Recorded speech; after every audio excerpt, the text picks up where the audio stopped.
En junio de 1942, el mariscal de campo Erhard Milch y el ministro de Armamento Albert Speer llegaron a una base aérea alemana para inspeccionar el progreso del proyecto más ambicioso de la Luftwaffe. Habían invertido millones de Reichsmarks en desarrollar un bombardero pesado capaz de alcanzar objetivos a miles de kilómetros de distancia. Ese día presenciarían una demostración de vuelo del Heinkel 177, con carga completa de bombas. La tripulación subió a bordo, los motores rugieron y el enorme avión de 35 toneladas comenzó a rodar por la pista.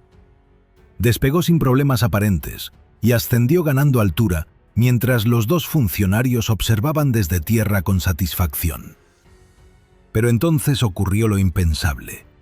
El bombardero giró bruscamente en un ángulo pronunciado, entró en pérdida y se precipitó hacia el suelo desde 150 metros de altura.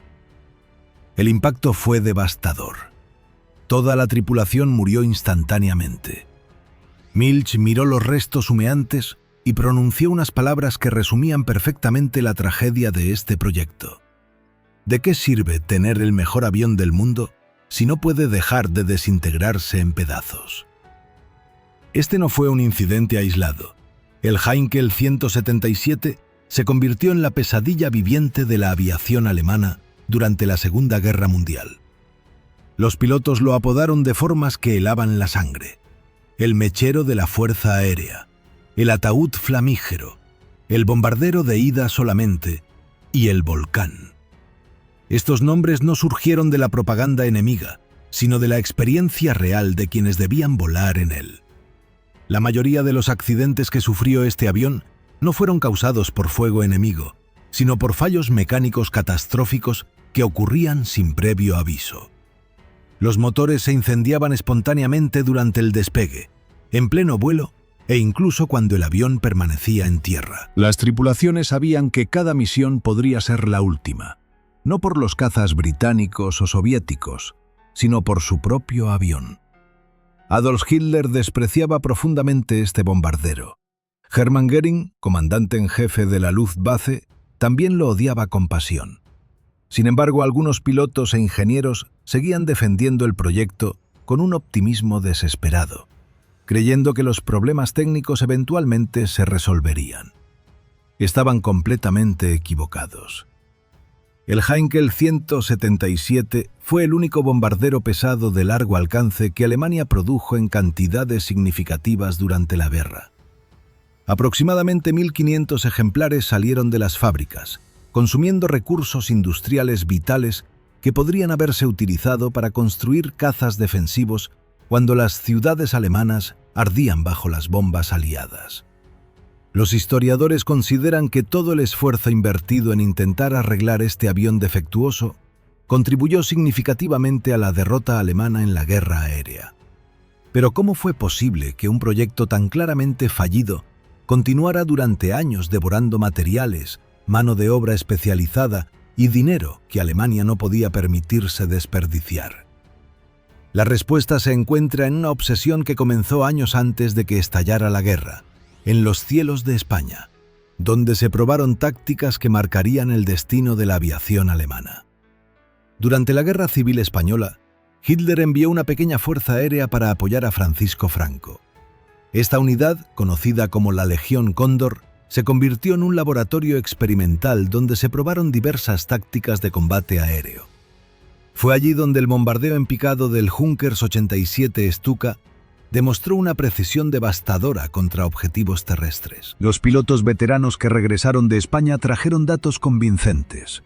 Atacar en picado aumentaba dramáticamente la precisión, permitiendo destruir búnkeres, puentes y barcos con un solo impacto directo. La tecnología alemana de miras de bombardeo era notoriamente deficiente en comparación con otras naciones. Desde grandes altitudes, las bombas caían dispersas en áreas enormes, desperdiciando municiones y fallando objetivos críticos. Ernst Udet, uno de los pilotos más condecorados de Alemania y promotor fanático del Stuka, se obsesionó con una idea que parecía brillante en teoría, pero resultaría desastrosa en la práctica: crear un bombardero pesado capaz de realizar ataques en picado. Muchos oficiales de la Luftwaffe compartían esta visión distorsionada de la realidad. Creían firmemente que la precisión quirúrgica era posible incluso con aviones enormes de varias toneladas. Argumentaban que si un Stuka podía destruir un puente con una sola bomba, un bombardero gigante podría aniquilar fábricas enteras lanzándose en picado sobre ellas. Esta fantasía ignoraba completamente las leyes básicas de la física y la ingeniería aeronáutica.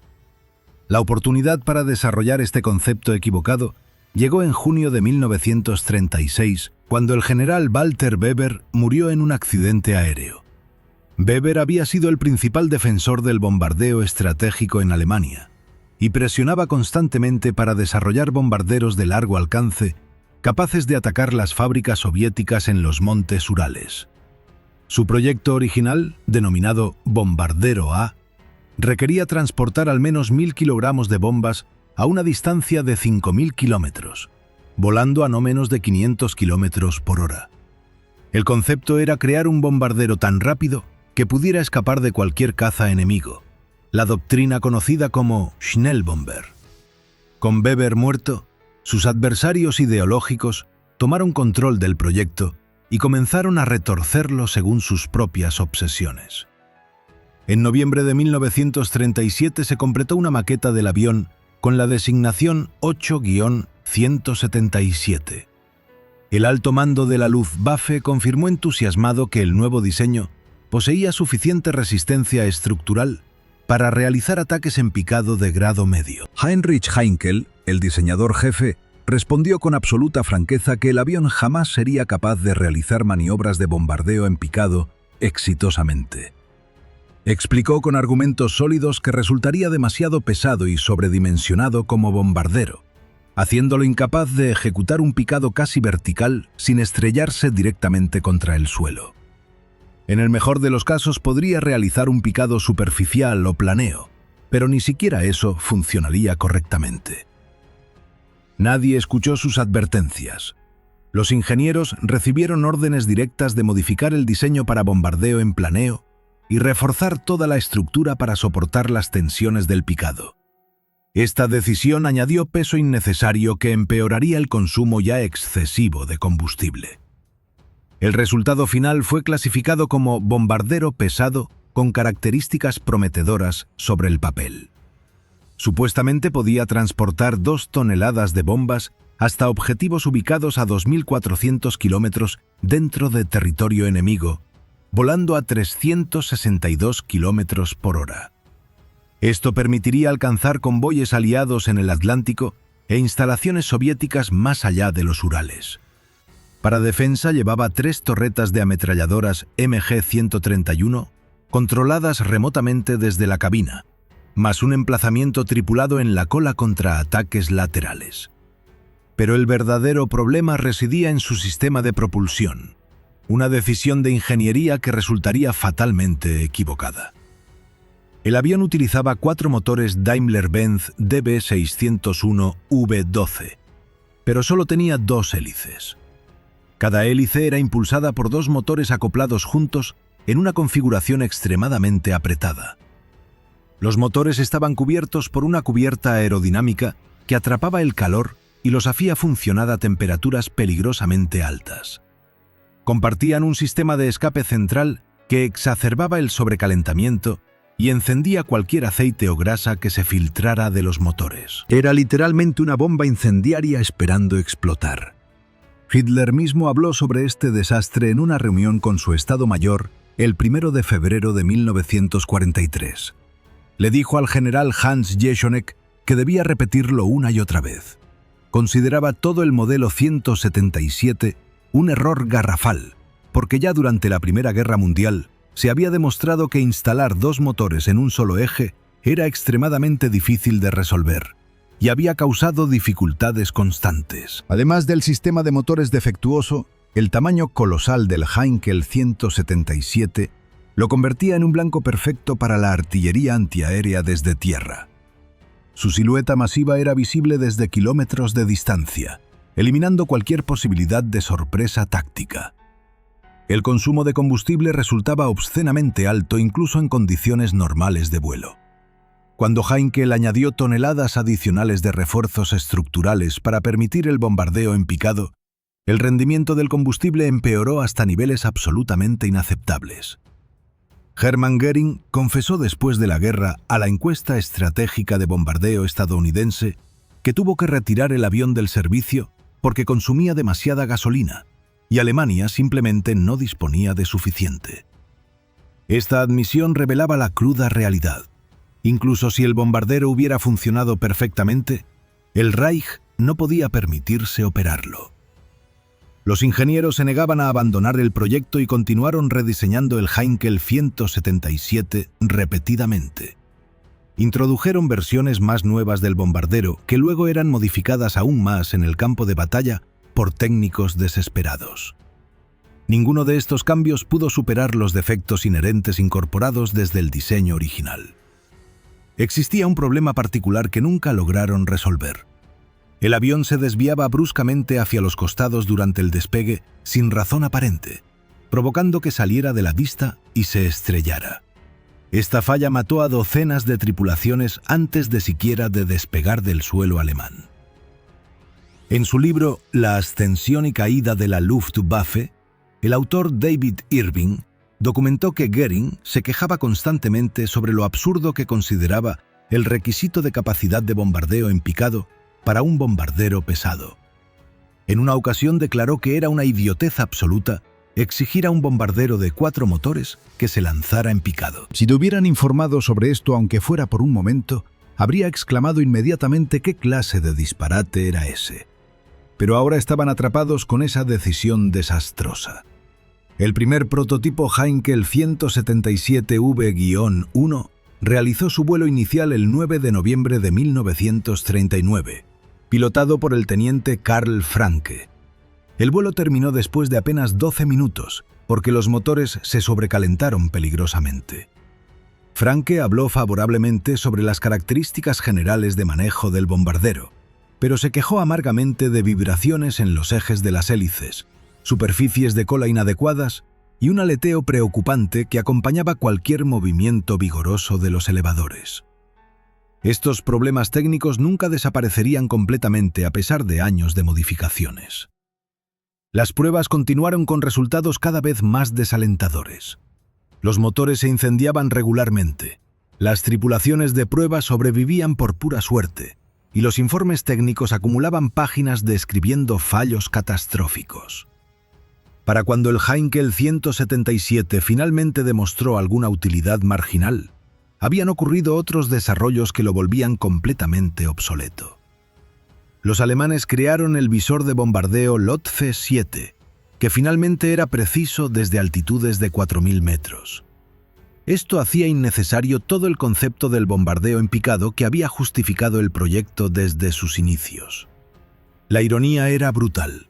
Habían sacrificado años de desarrollo y miles de millones de Reichsmarks persiguiendo una capacidad que ya no se necesitaba.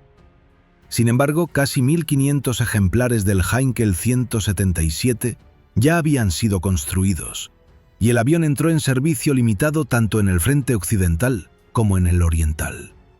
Las tripulaciones asignadas a volarlo lo consideraban una sentencia de muerte. En una ocasión documentada, Göring observó personalmente cómo 14 aviones rodaban por la pista para realizar ataques tardíos sobre Londres.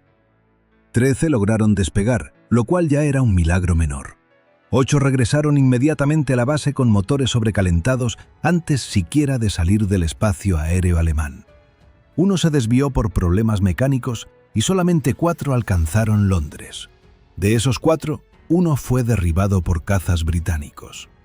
Los 3 restantes entregaron sus cargas con precisión, lanzándose en picado hacia los objetivos y luego ascendiendo rápidamente a más de 7.000 metros de altura para evitar el fuego antiaéreo enemigo. Los bombarderos que completaron la misión regresaron ilesos a sus bases, demostrando algo fascinante y simultáneamente frustrante. La tasa de supervivencia potencial era superior a la de cualquier otro bombardero de la época cuando funcionaba correctamente. Los bombarderos pesados rápidos, capaz de realizar picados, podían efectivamente evadir el fuego defensivo enemigo. Lamentablemente, esta táctica nunca fue evaluada a escala suficiente para medir el rendimiento real del avión en operaciones sostenidas. El problema no era la doctrina táctica, sino la máquina misma que se desintegraba antes de poder aplicar esas tácticas. De cada 10 misiones planificadas, tal vez 2 o 3 se completaban realmente, mientras las demás abortaban por fallos mecánicos devastadores. Eric Brown, un piloto de pruebas británico que voló un Heinkel 177 capturado en septiembre de 1944, ofreció una evaluación brutalmente honesta. Declaró que el avión siempre transmitía una impresión de fragilidad a pesar de su enorme tamaño. Era una de las muy pocas aeronaves alemanas de ese periodo que probó y que definitivamente no disfrutó volar. Esta opinión, proviniendo de un profesional neutral que había pilotado docenas de tipos diferentes de aviones, confirmaba lo que las tripulaciones alemanas ya sabían por experiencia dolorosa. El Heinkel 177 inspiraba miedo en sus propios pilotos, no confianza. Subir a bordo significaba aceptar que probablemente morirías no por acción enemiga, sino porque tu propio avión te traicionaría en el momento más crítico. Durante el asedio de Stalingrado, la Luftwaffe intentó utilizar el bombardero para evacuar soldados heridos y entregar suministros vitales a las tropas alemanas cercadas. La operación resultó un desastre completo. El consumo excesivo de combustible significaba que cada vuelo desperdiciaba recursos preciosos que el Reich no podía permitirse malgastar. Después de varias misiones fallidas y pérdidas innecesarias de aviones por problemas técnicos, el Heinkel 177 fue retirado de ese servicio. Las autoridades militares calcularon que era más económico perder las tropas en Stalingrado que continuar desperdiciando combustible en aviones defectuosos. Esta decisión fría pero pragmática subrayaba cuán inútil se había vuelto el proyecto. Ni siquiera podía cumplir funciones básicas de transporte sin convertirse en una carga insoportable para la logística alemana. En otros frentes, los escuadrones equipados con el Heinkel 177 sufrían tasas de disponibilidad operacional patéticamente bajas. En un escuadrón típico de 12 aviones asignados, tal vez 3 o 4 estaban en condiciones de volar en cualquier momento dado. Los demás permanecían en tierra con motores desarmados, sistemas eléctricos quemados, estructuras agrietadas o simplemente esperando piezas de repuesto que nunca llegaban, porque las fábricas no podían mantener el ritmo de producción de componentes para reparar las constantes averías. Los mecánicos trabajaban turnos interminables intentando mantener estos monstruos defectuosos en el aire, sabiendo que su esfuerzo era esencialmente inútil. Cada reparación era temporal, cada solución provisional duraba apenas unas horas de vuelo antes de que surgiera un nuevo problema catastrófico. Los comandantes de escuadrón escribían informes desesperados al alto mando explicando que no podían cumplir con las misiones asignadas porque sus aviones simplemente no volaban. Estos informes eran ignorados o recibían respuestas burocráticas exigiendo mayor disciplina y mejor mantenimiento, como si el problema fuera incompetencia del personal en lugar de defectos fundamentales de diseño. La desconexión entre la realidad en las bases aéreas y las fantasías en las oficinas de Berlín era abismal. Los oficiales superiores se negaban a aceptar que habían invertido años y fortunas en un proyecto completamente fallido.